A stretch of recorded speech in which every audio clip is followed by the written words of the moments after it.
Salut, bienvenue pour une nouvelle vidéo et pour un update graphique. J'essaye d'alterner les updates de lecture et les updates graphiques. Je sais pas si vous avez remarqué, je sais pas si je vais y arriver jusqu'à la fin de l'année. Je ne pense pas, mais en tout cas j'essaye, et au mois de février, comme j'ai beaucoup lu des graphiques, et ben c'est possible de faire ça. Donc c'est cool, et comme dans chaque update graphique, de nouveau, j'ai 4 graphiques à vous montrer, enfin 4 sagas, comme d'habitude, je pense que vous avez l'habitude, et on va commencer sans plus tarder avec l'une de mes sagas préférées. Je savais pas trop si je la présentais en update lecture ou en update graphique. Puis finalement je me suis dit qu'en update graphique c'était peut-être mieux. Donc c'est Heartstopper, le tome 5, première fois, de Alice Oseman. J'adore cette saga, si vous connaissez pas. Alors oui, c'est en forme de roman, mais je la présente ici parce que à l'intérieur, c'est comme ça. Voilà. J'adore cette saga, j'ai dit si vous la connaissez pas, mais je pense que vous l'avez au moins vu passer une fois. C'est une saga très connue, très populaire, que beaucoup de monde adore, et moi inclus. J'adore cette saga. J'ai à la fois hâte et pas hâte d'avoir le tome 6. Hâte parce que bah, c'est Heartstopper, j'adore, tu vois, mais pas hâte parce que le tome 6 sera le dernier. Voilà, bon, le tome 5 vient juste de sortir, donc on n'est pas prêt d'avoir le tome 6 tout de suite, mais quand même. Bref, dans cette saga, qui a d'ailleurs été adaptée en série, on suit Nick et Charlie. Voilà, c'est une romance entre Nick et Charlie, et ça aborde vraiment pas mal de thèmes. C'est une saga très inclusive et c'est très chouette, vraiment. On parle pas que de ces sujets-là, on parle aussi de troubles du comportement alimentaire, et c'est vraiment chouette. D'ailleurs, au début de ce tome-là, il y a des disclaimers, je crois. Veuillez noter que ce tome de Heartstopper contient des discussions à propos de santé mentale et de troubles alimentaires, ainsi que des références sexuelles. Voilà, comme ça vous êtes prévenus. Et en gros, voilà, on suit Nick et Charlie. Dans le tome 1, on rencontre Charlie, donc qui va au lycée et qui est harcelé au lycée, très clairement, parce qu'en gros il y a des gens qui ont trouvé très cool d'annoncer publiquement qu'il était homosexuel, alors qu'il n'avait pas prévu que ce soit rendu public tout de suite, tu vois, et donc bah, il doit faire avec, alors que c'est pas son choix de le rendre public, je veux dire, et de l'être d'ailleurs non plus, enfin bref, voilà, et donc du coup il est un peu en galère là-dessus, il est très critiqué, il est harcelé vraiment, et il va rencontrer Nick, qui est un petit peu l'archétype de l'hétéro à ce moment-là, dans le lycée, tu vois, il fait du rugby, il me semble, en tout cas il fait un sport collectif comme ça, et voilà, il sort avec une fille, c'est un peu le cliché du mec très populaire du lycée, vous voyez, et Nick et Charlie vont se rapprocher, et donc c'est ça qu'on va suivre. Leur histoire est vraiment extrêmement belle, extrêmement touchante, c'est vraiment très cool, j'adore cette saga, j'adore Nick et Charlie. En fait c'est assez délicat de vous en parler parce que il se passe quand même pas mal de choses dans cette saga, il y a pas mal de thèmes qui sont abordés, les personnages sont extrêmement touchants, extrêmement cool, vraiment. J'ai tenté de regarder la série, le problème que j'ai c'est que du coup bah, dans la série on a des acteurs qui incarnent les personnages, et comme ici on n'a pas que des descriptions des personnages, on a des illustrations des personnages, et j'arrive pas à me détacher de ces illustrations là pour regarder les acteurs. Je trouve par exemple l'acteur qui joue Charlie, ça va pas du tout, enfin c'est pas possible en fait, enfin, j'y arrive pas en fait. Il faudrait que j'écoute la série sans la regarder, mais ça n'a pas vraiment grand intérêt, donc je sais pas ce que vaut la série, c'est juste que voir ces personnages joués par des acteurs, j'ai pas réussi, en fait ça m'a trop perturbée. Je sais pas ce qu'il en est de l'adaptation, peut-être qu'elle est très bien, sûrement qu'elle est très bien, je ne sais pas. Mais en tout cas, j'adore cette saga. Vraiment, je lis quasiment jamais de romances homosexuelles. Mais là, c'est un peu mon exception à moi. Voilà, j'adore. On parle, ici dans ce tome-là, on en est au stade où, comme ils ont 1 an d'écart, l'un des deux va devoir quitter le lycée à la fin de l'année, parce que bah, du coup il aura fini son lycée, il va devoir partir, tu vois, c'est comme ça. Et donc c'est qu'est-ce qu'il fait, est-ce qu'il va loin, est-ce qu'il va pas loin, est-ce qu'ils restent ensemble, est-ce qu'ils tentent la relation à distance ou pas, et puis où ils en sont. Et donc le titre c'est quand même première fois. Je vous laisse imaginer où ils en sont de leur relation. Mais ouais, c'est vraiment abordé de manière très chouette. J'adore cette saga, j'adore Nick et Charlie, et les dessins d'Alice Oseman sont vraiment cool. Ils ont une relation vraiment vraie en fait, et c'est hyper cool à lire. Ensuite, changement d'ambiance total, j'ai lu Azur, le tome 1, Providence, et le tome 2, première, non, l'oiseau sacré, je raconte n'importe quoi, de Ogaki. Et franchement, j'ai beaucoup aimé, j'ai trouvé ça très très chouette. Je vais vous montrer l'arrière de la BD. Ça fait longtemps que je ne vous ai pas montré l'arrière de BD, je trouve. Voilà, en gros, on va suivre ce petit groupe de personnages et bien d'autres. Donc, dans le tome 1, on est à Providence. Alors, j'ai pas très bien compris dans quel genre d'univers on était, mais on est dans un univers très loin du nôtre et assez fantastique. En gros, il y a plusieurs îles, peut-être plusieurs planètes, je sais pas. On va suivre, nous, un groupe de personnages qui vit à Providence, qui est une espèce de petite île un peu malfamée, un peu où il y a tous les gens qui veulent échapper à la loi, échapper au régime, échapper à tout ça, etc. Qui ont commis des crimes ou des délits, tu vois, ils vont là-bas pour se planquer un petit peu, et il se passe en gros jamais rien dans cette île, il n'y a jamais personne qui vient, et là, au début du tome 1, il y a plein de monde qui débarque. On a d'abord cette jeune fille qui débarque et qui cherche son grand-père, qui est censé être sur cette île, et du coup elle va essayer de trouver son grand-père et de se faire aider par les habitants, mais elle a un comportement un peu bizarre. Bref, ensuite on a deux bateaux différents. Alors c'est des bateaux mais dans les airs un petit peu. Ouais, j'ai pas très bien compris, mais c'est pas très grave. Deux bateaux de deux armées différentes qui débarquent, chacune cherche quelque chose. Du coup tout le monde débarque à Providence, c'est un peu bizarre.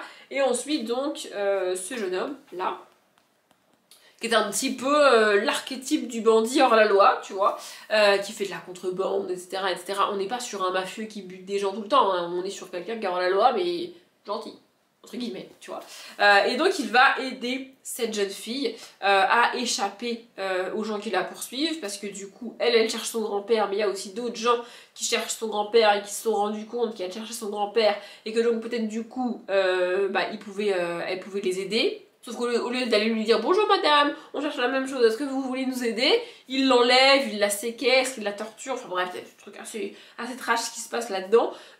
J'ai pris ces BD là à la bibliothèque dans le rayon jeunesse. Alors, jeunesse si vous voulez, mais 14-15 ans, tu vois, parce que c'est quand même un petit peu violent, mais franchement j'ai beaucoup aimé. L'univers, l'ambiance, je vais vous montrer une planche, j'ai trouvé ça très chouette. Les personnages sont cool, l'ambiance est géniale. À l'heure où je vous parle, j'ai déjà emprunté la suite à la bibliothèque, mais je n'aurais pas lu la suite avant de devoir rendre ces deux premiers tomes à la bibliothèque. Donc je me suis dit que j'allais vous en parler, et puis je lirai bien plus tard les tomes 3 et 4 et je vous en parlerai plus tard. Donc, mais ouais, franchement j'ai beaucoup aimé cette saga, j'ai trouvé ça, enfin c'est les deux premiers tomes en tout cas, j'ai trouvé ça très très chouette. Les personnages sont vraiment cool, et alors mon résumé est peut-être un peu tout pourri, mais en fait le truc c'est qu'il se passe pas mal de choses dans le tome 1 et pas mal de choses en parallèle les unes des autres, et c'est assez compliqué de résumer le tout, mais vraiment c'est vraiment cool. Moi j'aime pas quand il se passe trop de trucs en même temps parce que je suis perdue, parce que je comprends rien. J'aime pas quand on m'explique pas les choses parce que je suis perdue, parce que je comprends rien. Mais là, franchement c'est bien fait, c'est assez cool, et l'univers est vraiment hyper original, j'ai trouvé. En tout cas, moi j'ai rarement lu des trucs comme ça. Je vais peut-être vous lire le résumé du tome 1, ça vous donnera une peut-être meilleure idée. Ça vous donnera peut-être une meilleure idée de ce qui se passe dedans. Bienvenue dans le monde d'Azur, un monde fantastique où les bateaux volants sillonnent les nuages pour rallier les terres flottantes. Nikki, Sam et Isuzu partent à la recherche du mythique grand continent, mais cette terre attise la convoitise d'autres royaumes qui ne reculeront devant rien pour s'en emparer. Donc vraiment, il y a beaucoup de monde qui cherche et qui veut la même chose, et ça part un peu dans tous les sens, mais j'ai adoré, vraiment j'ai adoré, j'ai pas mal hâte de lire la suite. C'est des BD un peu fouillis, un peu bizarres à lire, mais en fait ce que j'ai aimé c'est que moi je lis rarement ce genre de truc, et là ça m'a sorti de ma zone de confort de BD, ce qui est un peu bizarre mais c'est le cas, et ouais je trouve ça vraiment cool. Ensuite j'ai lu Chronique de l'île perdue de Loïc Clément et Anne Montel. Alors d'après ce que j'ai compris c'était censé être un tome 1, mais je dis censé parce qu'en fait ce livre est sorti, enfin cette BD est sortie en 2018, et à ce jour on n'a pas de tome 2. Donc c'est bizarre, mais peut-être qu'un jour on aura un tome 2. Je ne sais pas. Je vais vous montrer une planche à l'intérieur. C'est vraiment une BD hyper chouette, hyper douce en vrai. J'ai beaucoup aimé, voilà, les dessins sont sont très mignons, vraiment c'est très chouette. C'est un peu pastel comme ça, j'ai trouvé ça hyper cool. En gros on va suivre deux frères qui faisaient une espèce de croisière avec leurs parents. On n'a pas vraiment de détails sur ce qui s'est passé au début, mais en gros ils se sont retrouvés dans l'eau tous les deux et ils se sont retrouvés échoués sur une île, donc l'île perdue, tous les deux, mais pas ensemble. Ils sont au même endroit, mais ils le savent pas. Nous on le sait, mais eux ils le savent pas. Et voilà, en gros on a le grand frère d'un côté qui est tout seul, perdu sur cette île, qui essaie de comprendre ce qui se passe et comment survivre et comment trouver des gens, tu vois. Et de l'autre côté on a le petit frère qui a la chance de tomber sur une jeune fille qui vit sur cette île depuis un moment déjà et qui va l'aider. Et voilà, en gros ils ont tous les deux le même but, à savoir comprendre où ils sont, ce qui s'est passé, etc. Sauf qu'ils n'ont pas le même âge, donc ils n'ont pas les mêmes manières d'arriver à faire ça. Et on parle aussi pas mal de la relation entre ces deux frères du coup, que j'ai trouvé très chouette.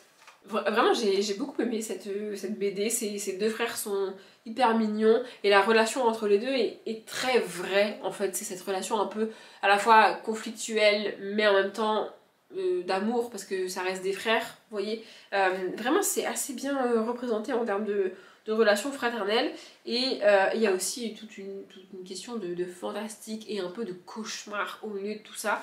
Franchement j'ai bien aimé être dans cet univers. Si un jour il y a le tome 2 ou que je le trouve ou qu'il est sorti ou qu'il sort ou je sais pas, je le lirai. De manière générale j'aime beaucoup, je me suis rendu compte que j'aimais beaucoup ce que fait Loïc Clément.